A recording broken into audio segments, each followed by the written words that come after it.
toutes et à toutes. Donc aujourd'hui on se retrouve pour les lectures de dégel numéro 13, donc celle du mois d'août 2013. Je sais que je publie pas celui-là fin août, parce que tu vois c'est les vacances, on a juillet et on oublie les dates. Avant d'y passer, je voudrais faire une petite annonce, entre guillemets. Je recherche une personne, je souhaiterais qu'une personne, si elle le souhaite, faire un duo, c'est-à-dire que je recherche une personne qui est comme moi, qui aime lire et qui n'a pas de blog et qui souhaite écrire des chroniques. Donc voilà, parce que c'est vrai que j'ai peut-être moins de chroniques qui se publient dans le mois et j'aimerais qu'une personne, si elle souhaite aussi un petit peu écrire des chroniques, en fait comme un complément, c'est-à-dire que moi c'est vrai que j'ai moins ou moins de chroniques souvent et il y a peut-être des personnes qui voudraient en écrire. Donc voilà, on se complète un peu, donc ça fera peut-être un bon niveau de chronique par mois. Mais on ne donne rien sans avoir quelque chose en retour. Je souhaiterais que si la personne fasse des chroniques, moi, qu'elle écrive minimum une par mois. C'est vrai que c'est pas beaucoup. Mais une autre raison, il faut que la personne ait une chaîne YouTube depuis mai 2013. C'est vrai que ça fait... c'est-à-dire qu'il faut qu'elle ait ouvert sa chaîne YouTube depuis minimum mai 2013. Si elle a ouvert son blog depuis janvier ou depuis l'année dernière, ça me convient. Mais depuis minimum mai 2013, pourquoi? Parce que si la personne se me dit ouais ça fait 2 semaines que je publie des chroniques, enfin que je publie des vidéos littéraires, pour moi non. Parce que je sais pas si vous êtes assez régulier, quel genre de vidéos vous publiez. Donc voilà, parce qu'en fait moi si je fais pas des chroniques écrites, je complète mes chroniques avec une vidéo. Donc c'est pour ça, si vous écrivez une chronique par mois, il faut que la vidéo soit avec. Donc voilà. Donc si vous connaissez une personne qui est booktubeur ou booktubeuse et qui veut écrire des chroniques, bah faites-lui passer le mot, ça peut toujours m'intéresser. Donc on va passer parce que j'ai beaucoup de trucs à vous montrer. Puis pour les acquisitions du mois, justement, vous lire les résumés pour ceux qui s'intéresseraient.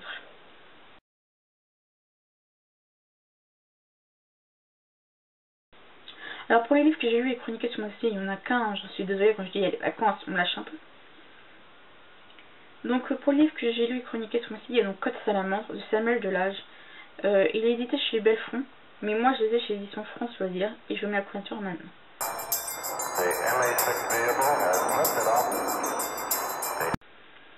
Alors si je vous ai mis la couverture et non présenter le livre comme ça, parce que le livre est à mon père, je l'ai rendu. Donc voilà. Sinon j'ai rattrapé mon retard du mois de juillet. J'ai donc fait ma chronique du premier tome de la trilogie du Sablier de Nu, donc le temps de l'accomplissement de M.H. Smith, édité chez Mille Saisons. Toutes les infos sont dans les articles pour ceux que ça intéresse. Là la vidéo est en train d'être postée. C'est celle de Assassin's Creed Brotherhood que j'ai également en juillet. Donc de toute façon ces lectures de dégel seront postées après le post de cette chronique. Donc voilà.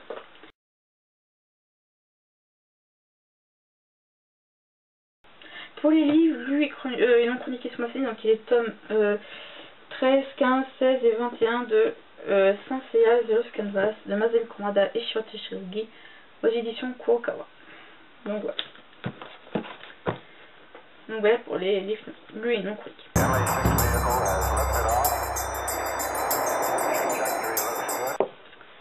Alors pour leur sujet ce mois-ci, c'était le 4e que j'ai posté, c'était celui sur Assassin's Creed. Parce que Assassin's Creed à la base c'est pas de romans, ce sont des jeux vidéo et je voulais présenter ce que c'était qu'à la base.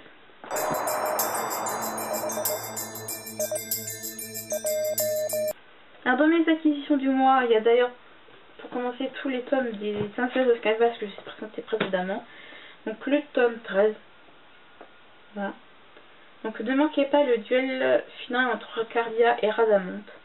Afin de demander de l'aide à Poséidon, dieu des océans, les chevaliers du Verseau et du Scorpion se rendent dans la mythique cité d'Atlantis. Ils y rencontrent Rhadamante, un des 3 juges des enfers, et engagent un combat à mort avec lui. Il y a le tome 15, voilà. Large espoir contre la galère noire. Ne manquez pas l'affrontement titanesque entre Sisyphe, le chevalier de Sagittaire, et Éaque, le spectre du Garuda. Grâce au savoir des chevaliers de bronze, l'arche du sanctuaire a pu s'élever dans les airs. Malheureusement, Éaque et sa galère noire engagent le combat. le tome 16. Donc voilà, c'est comme ça derrière. Alors la guerre sainte entre dans sa phase finale. Athéna et ses armées se lancent à l'assaut de l'Arkansas, mais ils vont devoir affronter les gardiens du palais des étoiles démoniaques. Thelma est déterminée à terrasser son ancien ami d'enfance. Il sait que la guerre sainte dépend de sa détermination et il ira jusqu'au bout pour faire chuter Hadès. Et le tome 21, là je trouve un peu plus de boucliers. Cacao, dont le corps tout entier n'est qu'un brasier ardent. Pandore, Thelma et Sacha, touchés par un lien et des destinées emplies de tristesse. Quelle sera cette véritable couleur qui va naître sur le champ de bataille? Partita, la mère de Thelma, est rappelée sur le champ de bataille sous forme d'un spectre au comportement imprévisible. Quels sont les réels destins de la femme Yoma? Donc voilà tout ce qui est manga. En roman, il y a des livres que j'ai récupérés dans le grenier de mes parents. Encore. Il n'y en a que 3. Donc il y a Atlantis de David Gibbons chez Pocket. Donc oui, il a fait un peu la guerre. Alors en 9000 avant Jésus-Christ, selon Platon, se dressait au milieu de l'Atlantique une île peuplée par des guerriers, les Atlantes. Mais en quelques heures funestes, elle fut engloutie par les flots. De nos jours, au large de la Grèce, lors de l'exploration sous-marine d'une épave, l'archéologue Jack Howard trouve un disque en or massif qui donnerait la clé de la cité perdue. Au même moment, dans une nécropole égyptienne, le professeur Ibn Meyer, c'est autrement, je pense mal peut-être, alors découvre sur une momie un papyrus rédigé en grec ancien qui mentionne Atlantis et révèle son emplacement. Avec cette découverte, toute la science archéologique est remise en cause, et même les plus sceptiques doivent se rendre à la raison. L'Atlantide n'est peut-être pas un mythe. Donc il y a aussi Le secret des glaces de Philip Carter chez France Loisirs. Donc je précise les 3 livres, celui-là que je viens de vous présenter, celui-là et un autre. Je ne sais pas s'ils sont encore publiés actuellement. Alors, Le secret des glaces. Aux origines au plus profond de la Sibérie, un secret ancestral protégé par une lignée d'élus convoités par des hommes prêts à tout pour se l'accaparer. De nos jours, en Californie, quand Zoé découvre qu'elle est la nouvelle héritière de cette lignée, il est trop tard. Les tueurs l'ont déjà identifié et ils sont à ses trousses. Le temps presse. Lancée dans une incroyable course-poursuite à travers le monde, elle doit déchiffrer énigmes et mystères afin de retrouver le secret avant qu'il ne tombe entre de dangereuses mains. Dans sa quête, elle sera aidée par un agent spécial. Mais est-il vraiment son allié? Un élu ne peut faire confiance à personne. Qui s'emparera du secret? Qui sera tué? Qui survivra? Et le dernier, c'est Le démon du vitrail d'Hélène Grant chez France Loisirs. Une malédiction ancestrale. Un vitrail médiéval hanté par un démon et une série de meurtres effroyables. Pour la jeune Lynn Fox, pas question d'être la prochaine victime. Lynn a 17 ans. Son père, un universitaire anglais, décide de s'installer avec sa famille dans un village allemand pour mener des recherches. Retrouver les célèbres vitraux médiévaux d'Allerjärligen. Ça fait longtemps que je n'ai pas fait d'allemand, donc je suis désolée. Selon la légende, quiconque s'en approche serait condamné à mort. Et c'est Lynn qui découvre le premier corps entouré de verres brisés. Bientôt, les cadavres s'accumulent. Aidée par son jeune voisin, Lynn veut éclaircir ce mystère avant que la mort ne frappe de nouveau. Mais pourra-t-elle arrêter la malédiction? Donc voilà. Un autre, c'est que j'ai eu là, je pensais que c'était plus publié actuellement, j'en doute fort. C'est un livre qu'en fait j'ai retrouvé chez la grand-mère ce week-end. Elle s'est débarrassée de certains trucs et elle a dit si vous voulez des choses, prenez-le. Donc j'ai trouvé ce roman, je sais pas s'il est plus actuellement, s'il est arrière ancien. Même le prix est encore en francs, donc c'est pas pour payer. Donc oui, c'est Rendez-vous à Isanka ou l'affaire Karine Sarr de Bernard Lozé chez La Pensée Universelle. Donc d'ailleurs c'est pas vraiment résumé, donc je sais pas trop ce que c'est. Et mon père m'a prêté début août une brique. J'appelle ça un parpaing. C'est un truc qui est gros. C'est donc Inferno de Dan Brown chez J.C. Lattès. Alors j'ai vu les films Da Vinci Code et Ange et Démon qui ont donc été tirés des livres de cet auteur. Je vais peut-être découvrir de belles choses avec Inferno. C'est vrai qu'il est pas gros, mais il fait que même pas 667 pages. Donc on verra bien si je vais bien aimer. Robert Langdon, professeur de symbologie à Harvard, se réveille en pleine nuit à l'hôpital. Désorienté, blessé, à la tête, il n'a aucun souvenir des dernières 36 heures. Pourquoi se retrouve-t-il à Florence, D'où vient cet objet macabre que les médecins ont découvert dans ses affaires? Quand son monde vire brutalement au cauchemar, Langdon va s'enfuir avec une jeune femme, Sienna Brooks. Rapidement, Langdon comprend qu'il est en possession d'un message codé créé par un éminent scientifique, un génie qui a voué sa vie à éviter la fin du monde. Une obsession qui n'a d'égal que sa passion pour l'une des œuvres de Dante Alighieri, le grand poème épique Inferno. Pris dans une course contre la montre, Langdon et Sienna remontent le temps à travers un dédale de lieux mythiques, explorant passages dérobés et secrets anciens pour retrouver l'ultime création du scientifique, véritable bombe à retardement dont personne ne sait si elle va améliorer la vie sur Terre ou la détruire. J'ai hâte de découvrir ce roman. C'est vrai qu'on peut beaucoup parler de ce temps-ci, parce que c'est vrai que Dan Brown est un auteur connu maintenant de nos jours. J'ai lu aucun de ses livres, je n'ai pas lu les chroniques qui ont été publiées sur ce livre, donc j'ai plongé dans l'univers littéraire de Dan Brown, comme ça j'ai plongé dans l'inconnu. Ça va être bien. Alors quelqu'un m'a téléchargé en format e-book et il l'a mis sur ma tablette. Je pensais que ma tablette, ça fait depuis maintenant un peu moins d'un an que je l'ai. Mais je voulais pas acheter une liseuse électronique juste pour un livre, et même si par exemple si finalement le côté numérique du livre ne me plaît pas, ça m'aurait évité d'acheter une liseuse pour rien. Dans le livre que je vous présente, qu'on m'a eu sur la tablette, c'est donc Assassin's Creed Révélation d'Oliver Brandon chez Milady.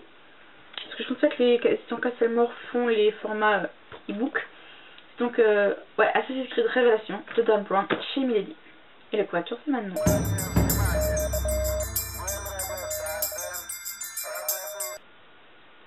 Donc voilà, donc j'ai pas le résumé, donc je peux pas vous le raconter. Donc deux autres livres d'Assassin's Creed. Donc Assassin's Creed Renaissance d'Oliver Brandon chez Castlemore. Je me vengerai de ceux qui ont trahi ma famille et déjà ma nouvelle identité, assassin et ma destinée. Trahi par les familles dirigeantes d'Italie, un jeune homme se lance dans une épique quête de vengeance. Afin d'éliminer la corruption et de rétablir l'honneur des siens, il deviendra un assassin. Il fera appel à la sagesse des grands esprits comme Léonard de Vinci ou Nicolas Machiavel, car il sait que sa survie dépend des dons qu'il doit développer. Et dit au combat pour la liberté et la justice, incarnant le changement au sujet de ses alliés. Mais ses ennemis le considèrent comme la pire des menaces, car il avoue son résistance à la destruction des tyrans qui oppriment le peuple d'Italie, ainsi commence une histoire de pouvoir, de vengeance et de conspiration. La vérité s'écrit dans le sang, d'après le jeu accusé d'Ubisoft. Donc si vous préférez, je vous conseille d'attendre que j'ai fait de lire ceci, de lire sur Assassin's Creed Renaissance avant de lire Assassin's Creed Brotherhood, parce que c'est les événements d'avant Brotherhood. Il y a aussi donc Assassin's Creed Forsaken, donc d'Oliver Brandon chez Milady cette fois, parce que je crois pas qu'il soit encore publié chez Castlemore. Donc lui, c'est pas la suite de Révélation. Il n'a aucune suite logique entre Renaissance, Brotherhood et Révélation. Parce qu'en fait, je préférais la chronologie, donc Renaissance, Brotherhood, Révélation. Donc les trois sont ensemble parce que c'est une même histoire. Assassin's Creed Forsaken, c'en est une autre. Donc voilà. C'est pour ça que je peux vous le résumer sans spoiler les autres. Je suis un maître des lames, jamais je ne prends le moindre plaisir à tuer. Je suis simplement doué pour ça. 1735, Londres, Ethan Canway a appris à manier l'épée depuis qu'il est capable d'en tenir une. Alors quand des hommes armés attaquent la demeure familiale, assassinent son père et enlèvent sa sœur, Ethan défend son foyer de la seule manière possible, il tue. Après ce drame, un mystérieux tuteur le prend sous son aile et l'entraîne pour faire de lui un assassin redoutable. Consumé par sa soif de vengeance, Ethan se lance dans une véritable vendetta. Il se fait à personne et remet en question tout ce qu'il a toujours connu. Conspiration et trahison l'assailleront de toutes parts, tandis qu'il plongera au cœur d'un conflit séculaire qui oppose les assassins authentiques, d'après le jeu à succès Ubisoft. Alors je précise, Ethan c'est pas lui, hein. C'est pas c'est qu'un première couverture, celui qui est derrière, sur le cheval. Donc parce que là c'est Connor, pour ceux qui ont vu mon sujet sur Assassin's Creed. Alors un autre que j'ai lu, que j'ai acheté, c'est La guerre des elfes, tome 2, l'empereur pourpre. Je ne lis pas le résumé parce que là il y a un gros spoiler par rapport au tome 1. Donc le tome 1 s'appelle simplement La guerre des elfes et je n'ai pas envie de vous spoiler plus que ça. Donc voilà ce qu'il y a au niveau acquisition, je suis pas mal. J'ai plus de livres, on n'a pas que de livres qui en sortent. Enfin, j'ai plus de livres qui entrent, on n'a pas qui en sortent. Donc voilà.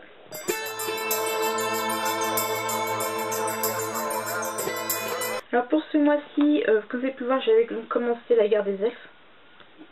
Donc voilà. Je vais également lire les Enchanteuses de Megan Lindon chez Nemos. Alors Megan Lindon, vous la connaissez peut-être plus sur le pseudo de Robin Hobb. Donc là, il faut que je le lise, parce que je dois le rendre à mi-septembre. Et je suis chroniqueuse pour le site Au Pays de la Lecture, donc je vais essayer de lire, si j'ai l'occasion de le sortir. Donc Les Artiens qui Kiev, donc Tom Sack, Ubizos, de la Nourrière, chez Michel Lafon. Donc voilà. Et puis je verrai, hein, ça dépend, si j'ai fini ces deux-là à la fin du mois, je lirai lui. Ce serait bien que je puisse sortir Abuzos, parce que je sais que le tome 6, j'ai fait l'étiquette du prix, le tome 6, donc Nemerov, sortira début octobre, donc voilà. Donc ces lectures de dégel sont terminées. Si vous avez des questions, toujours en commentaire, en message privé. Il y a toujours ma forum question qui est ouverte si vous voulez me poser des questions sur mes lectures, moi ou autre. Donc n'oubliez pas de faire passer le message si jamais vous connaissez un ou une booktubeur ou booktubeuse qui souhaite écrire des chroniques vidéo. Donc voilà.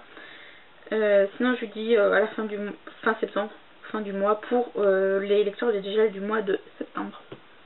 À bientôt.